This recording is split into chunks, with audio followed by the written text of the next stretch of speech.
হাসরের ময়দানটা কেমন হবে রাসূলুল্লাহ সাল্লাল্লাহু আলাইহি ওয়াসাল্লাম বর্ণনা করেন। ও সাহাবায়ে কেরাম, হাসরের ময়দানটা এত ভয়ঙ্কর, এত ভয়ঙ্কর, হাসরের ময়দানটা এত কঠিন। আজকে আমি গুনাহ করতেছি, পাপ করতেছি, আবার মসজিদে এসে মালিকের কুদরতি পায়ে সিজদা দিতেছি, চক্ষু দিয়া 2 ফোঁটা পানি আমি ফালাইতেছি। আল্লাহ পাক বলে, বান্দা আমি রহমান, যতই গুনাহ করো না কেন একবার এসে আমার দরবারে যদি তওবা করো, আমি আল্লাহ তোমার জীবনের সমস্ত গুনাহ মাফ করে দিব। আজকে আমার মাফ চাইতে দেরি হয়, রব্বে কারিমের মাফ করতে দেরি হয় না। আল্লাহ পাক রব্বুল আলামিন বলে, বান্দা আজকে তো আমি আল্লাহ রহমান, ক্ষমা চাইতে দেরি হয়, মাফ করতে দেরি হয় না। আল্লাহ পাক রব্বুল আলামিন বলেন, ওয়ামতাজুল ইয়াওমা আইয়ুহাল মুজরিমুন লিমানিল মুলকুল ইয়াওম লিল্লাহিল ওয়াহিদিল কাহ্হার। আজকে আমি আল্লাহর কাছে ক্ষমা চাইতে দেরি হয়, ক্ষমা করতে দেরি হয় না। ওই যে হাসরের ময়দান যখন কায়েম হয়ে যাবে, বিচারের দিবস যেই দিন শুরু হয়ে যাবে, সমস্ত মানুষগুলা হাজির হয়ে যাবে, সমস্ত মানুষগুলা এক ময়দানে দাঁড়ায় থাকবে। বাবা আদম আলাইহিস সালাতু ওয়াস সালাম থেকে নিয়ে যত মানুষ দুনিয়াতে আসবে, সকল মানুষ এক ময়দানে দাঁড়ানো থাকবে। আল্লাহ পাকের হাবিব বিশ্বনবী সাল্লাল্লাহু আলাইহি ওয়াসাল্লাম বলেন, আজকে আমি ক্ষমা চাই না, আজকে আমরা আল্লাহ পাকের পায়ে, কুদরতি পায়ে সিজদা দিয়ে গুনাহ জারি করি না। এমন একটা সময় আসবে যেই সময়টা বলবো, ইয়া নাফসি ইয়া নাফসি, আল্লাহ তুমি আমাকে মানুষ না বানাইয়া কেন জমিন বানাইলা না, কেন বালি বানাইলা না? ও আল্লাহ দুনিয়ার পশু পাখি কেন বানাইলা না? আজকে আমাকে মানুষ আল্লাহ তুমি বানাইছো, হাসরের আযাব সহ্য করতে পারি না, বড় কষ্ট হয়, বড় কষ্ট হয়। ও আল্লাহ সহ্য করতে পারি না, বিচার আপনি শুরু করে দেন। আল্লাহ কয়, লাভ নাই, দুনিয়াতে সময় দিছি বান্দা, মরার আগে তওবা করে কবরে আসতে পারো নাই, অতএব আজকে কোনো ক্ষমা নাই। লিমানিল মুলকুল ইয়াওম লিল্লাহিল ওয়াহিদিল কাহ্হার। ও বান্দা আজকে আমার কোনো দয়া নাই, মায়া নাই। যখন মায়া ছিল, দয়া ছিল, তখন বান্দা তওবা করো নাই। বিনা তওবা করার কারণে, বিনা তওবা ব্যতীত তুমি কবরে আসছো। আমার পয়গম্বর তো বলেছিল, যে যেই কাজের মধ্যে থাকো না কেন, যে যেই অবস্থার মধ্যে থাকো না কেন, রাত্র যখন হয়ে যায় বালিশের সাথে মাথাটা লাগানোর আগে তওবা করে ঘুমাইতে যাও। কত মানুষ রাত্রিবেলা বিছানায় শুয়ে ঘুমায় গেছে, পরের দিন আর ঘুম থেকে উঠে নাই। এই জন্য রাসূল বলেছেন, ও আমার উম্মতের দল, যে যেইখানে থাকো না কেন, যেই অবস্থায় থাকো না কেন, ওই অবস্থায় থেকে সব সময় বেশি বেশি তওবা করবা। আল্লাহ পাক হাসরের ময়দানে সাইনবোর্ড লাগাইবেন, ইয়াউমা লিমানিল মুলকুল ইয়াউম লিল্লাহিল ওয়াহিদিল কাহ্হার। আজকে আমি আল্লাহ কাহ্হার হয়ে গেছি, কোনো মায়া নাই, কোনো দয়া নাই। বান্দা কান্না করতে করতে যদি সমুদ্র সমান পানি যদি আজকে করে ফেলো, কোনো লাভ নাই। কেননা সময় আল্লাহ পাক আমাকে দিয়েছেন, এই সময়কে যদি আমি কাজে না লাগাই, এই সময়ের কদর যদি আমি না করি, তাহলে হাসরের ময়দানে আমাকে দাঁড়াতে হবে, হিসাব দিতে হবে। আল্লাহ পাক রব্বুল আলামিন এই হিসাবের কথা বলতে যায় বলেন, ইয়াউমা ইয়াফিরুল মারউ মিন আখি, বান্দা টাকার প্রয়োজন, ছেলের টাকার প্রয়োজন, বাবার কাছে যায় বলে বাবা আমার টাকার প্রয়োজন, ব্যবস্থা করে দেন, সাথে সাথে বাবা ব্যবস্থা করে দেয়। আর হাসরের ময়দানটা কেমন হবে? বান্দা জান্নাতে যাবে, ছেলে জান্নাতি হয়ে গেছে, একটা নেক শর্ট পড়ে গেছে, একটা আমলনামার কমতি ঘাটতি পড়ে গেছে। ছেলে ভাববে বেশি আমল তো শর্ট পড়ে নাই, মাত্র একটা আমলের কমতি হয়ে গেছে, আমার বাবা আছে, ভাই আছে, বোন আছে, এদের কাছে যাই, যাওয়ার পরে এদের কাছে যাইয়া একটা আমলনামা চাই, এরা আমাকে একটা আমলনামা দিবে। আর এই আমলনামাটা আল্লাহ পাকের কাছে হাজির করব, আল্লাহ আমার বাবা আমাকে আমলনামা দিছে, আমাকে এইবার আপনার জান্নাতে পৌঁছাইয়া দেন। বান্দার মনে বড় আশা, আল্লাহকে বলবে আল্লাহ আমি আমার বাবার কাছে একটু যাইতে চাই একটা নেক আনার জন্য। আল্লাহ বলবে যাও একটা নেক নিয়ে আসো, দেখো তোমার বাবা দেয় কিনা। এই পরিচয়টা সূরা আবাসের মধ্যে আল্লাহ পাক দিয়েছেন, ইয়াউমা ইয়াফিরুল মারউ মিন আখিহি ওয়া উম্মিহি ওয়া আবিহি ওয়া সাহিবাতিহি ওয়া বানিহি। আল্লাহ পাক রব্বুল আলামিনের কাছে বান্দা সময় চাইবে, আল্লাহ একটা নেক শট ফুটছে, আমি আমার বাবার সাথে সাক্ষাৎ করব। আল্লাহ বলে যাও তোমার বাবার সাথে সাক্ষাৎ করো।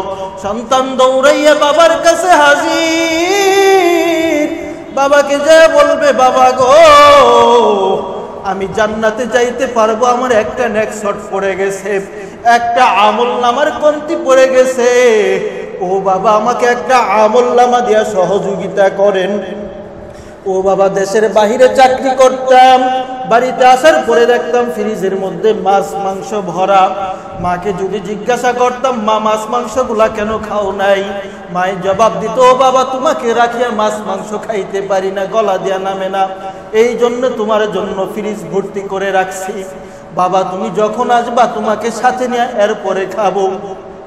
এই সন্তান যখন বাবার কাছে যাবে, বাবা উত্তর দিবে ইয়াউমা ইয়াফিরুল মারউ মিন আখিহি ওয়া উম্মিহি ওয়া আবিহি।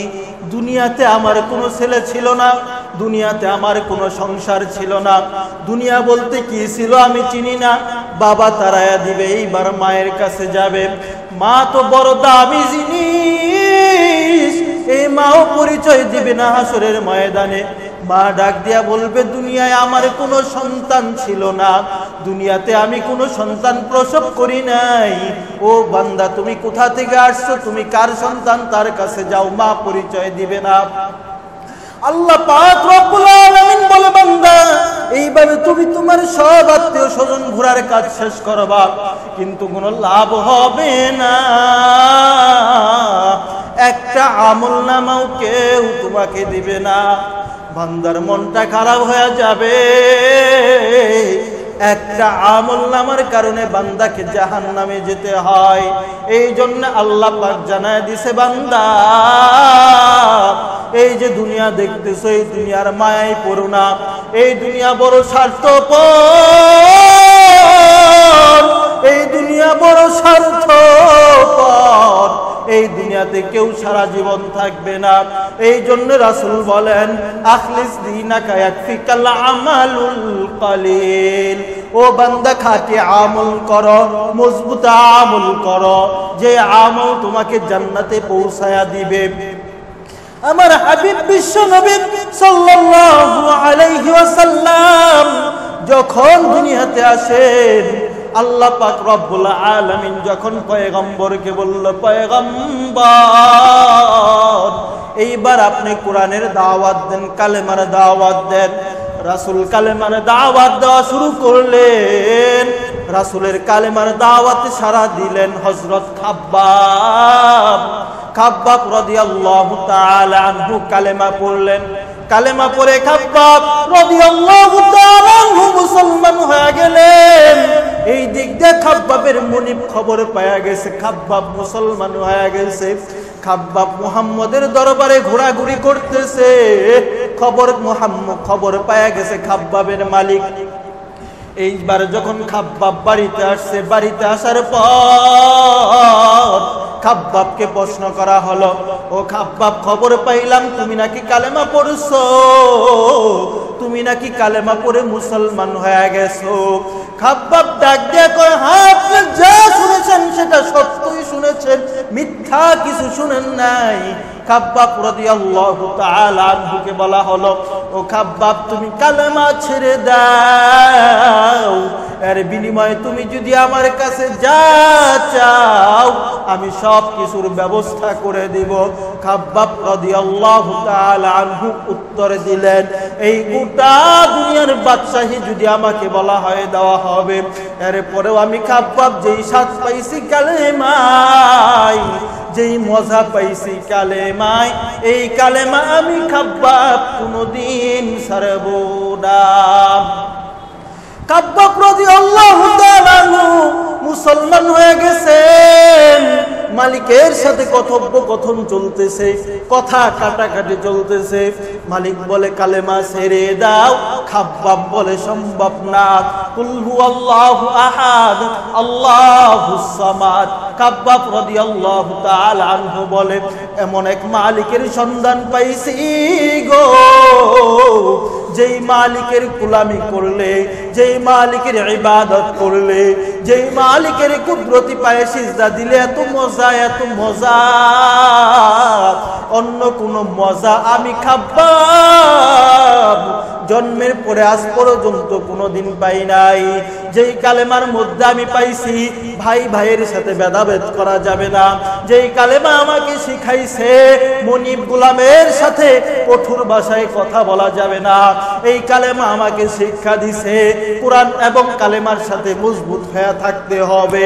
অতএব আমি কালেমা পাইছি, আমি আল্লাহ পাকের সন্ধান পাইছি, কিয়ামত হয়ে যাবে আমি খাব্বাব এই কালেমা ছাড়ব না। কেমন মজবুত ঈমান বানাইছে। এইবার খাব্বাবের মালিক রাগান্বিত হয়ে গেছে, ও খাব্বাব তোমাকে ভালো করে বললাম, ভালো করে বুঝাইলাম, তুমি বুঝলা না। ও খাব্বাব এইবারে দেখো আমি তোমার মনিব, তোমার সাথে কি আচরণ করতে পারি, কেমন খারাপ ব্যবহার করতে পারি। খাব্বাব বলে, আপনি আমার সাথে যতই খারাপ ব্যবহার করেন কোনো লাভ নাই, কোনো লাভ নাই।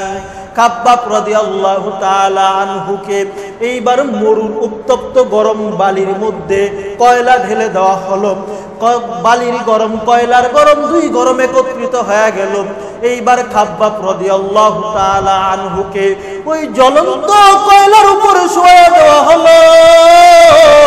এই জ্বলন্ত কয়লার উপর শোয়া দেওয়ার পরে এইবার খাব্বাব রাদিয়াল্লাহু তাআলা আনহু আসমানের দিকে তাকায় আছেন আর বলতেছে, আহাদ আহাদ আহাদ।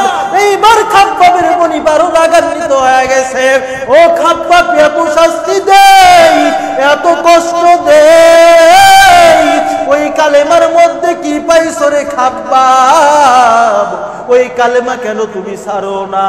খাব্বাব উত্তরে দেয়, এর চাইতে বড় ভয়ঙ্কর আগুন জাহান্নামের আগুন। দুনিয়ার আগুন আজকে পড়লে কালকে ভালো হয়ে যাবে, সামান্য পরিমাণ জ্বলবে। আর ওই জাহান্নামের আগুন এত ভয়ঙ্কর, এত ভয়ঙ্কর। মুফাসসিরিনে কেরামগণ ব্যাখ্যা করেছেন জাহান্নামের আগুন কত ভয়ঙ্কর। মুফাসসিরিনে কেরামগণ বলেন, দুনিয়ার আগুন যদি হাতের আঙুলের মধ্যে লাগে, হাতের আঙুলটাই শুধু জ্বলে। আর ওই জাহান্নামের আগুন এত ভয়ঙ্কর, এত ভয়ঙ্কর। মুফাসসিরিনে কেরামগণ বলেন, ওই জাহান্নামে যখন নিক্ষেপ করা হবে, জাহান্নাম বহুত গভীর, অনেক গভীর হবে জাহান্নাম। ওই জাহান্নামের তলদেশে যাইতেই লাগবে 70 বছর। ওই জাহান্নামের উপরে থাকবে ওই জাহান্নামের আগুনের জিহ্বা।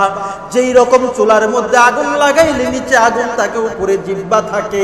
আল্লাহ পাক রব্বুল আলামিন জাহান্নামের মধ্যে আগুন জ্বালায়া রাখবেন। ওই আগুনের জিহ্বা 70,000 বছর পরিমাণ চললে যেই পরিমাণ রাস্তা হয়, এত পরিমাণ গভীর হবে জাহান্নাম। মুফাসসিরিনে কেরাম বলেন, জাহান্নামের আগুনের মধ্যেও পড়া লাগবে না।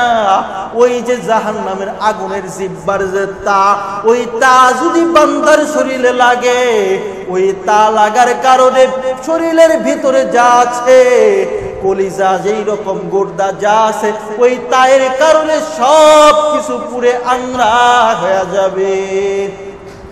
খাব্বাব রাদিয়াল্লাহু তাআলা আনহু তার মুনিবকে শোনায়া দিলেন।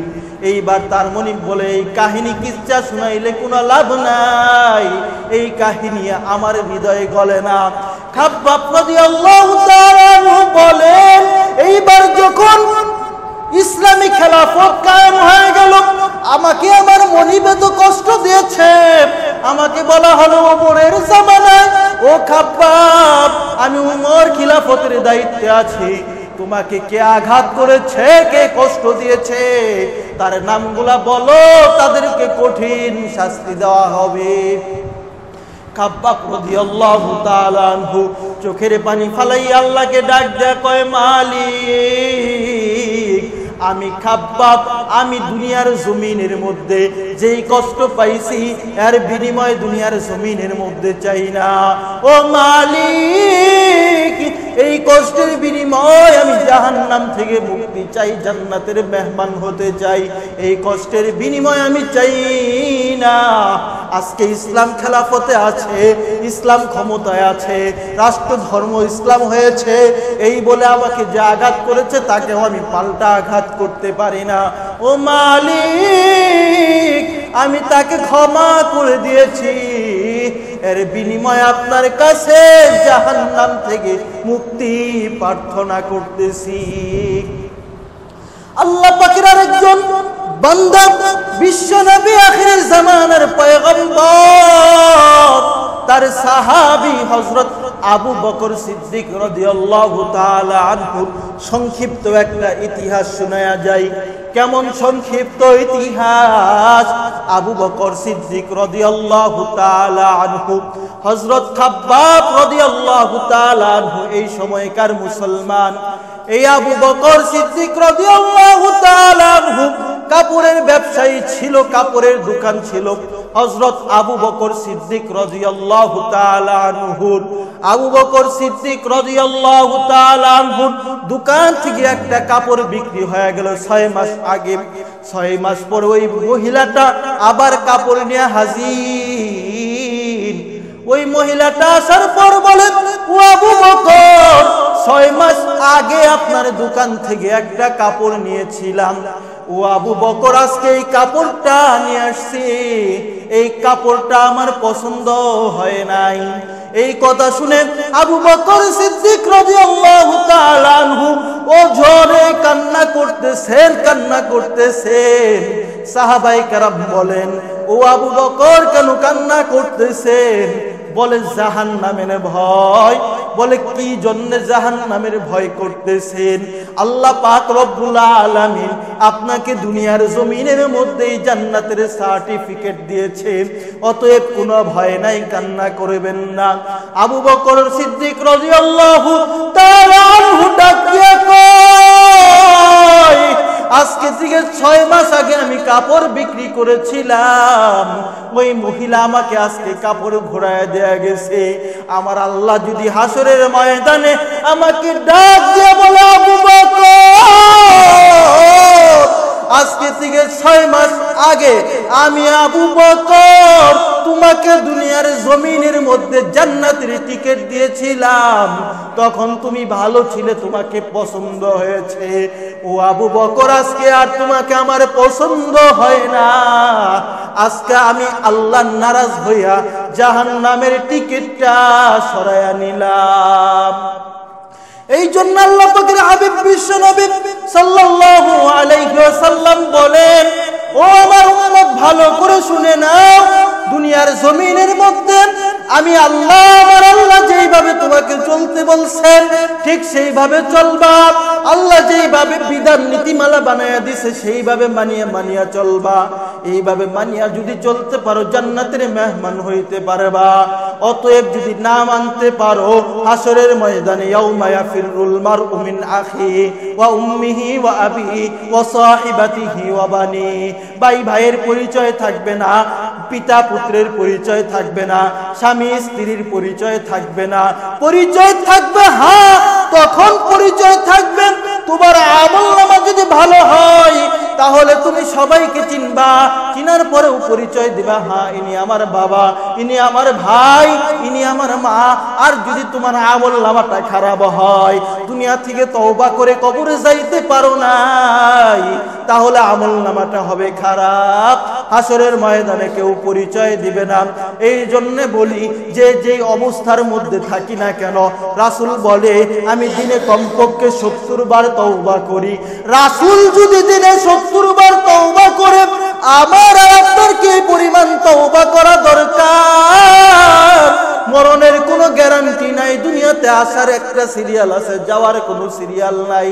অতএব পায়ে ধরে বলে যাই, যে যে অবস্থার মধ্যে থাকবো, যেভাবেই থাকবো, যে অবস্থার মধ্যে চলবো, কমপক্ষে দৈনিক 3 বার তওবা করার চেষ্টা করব।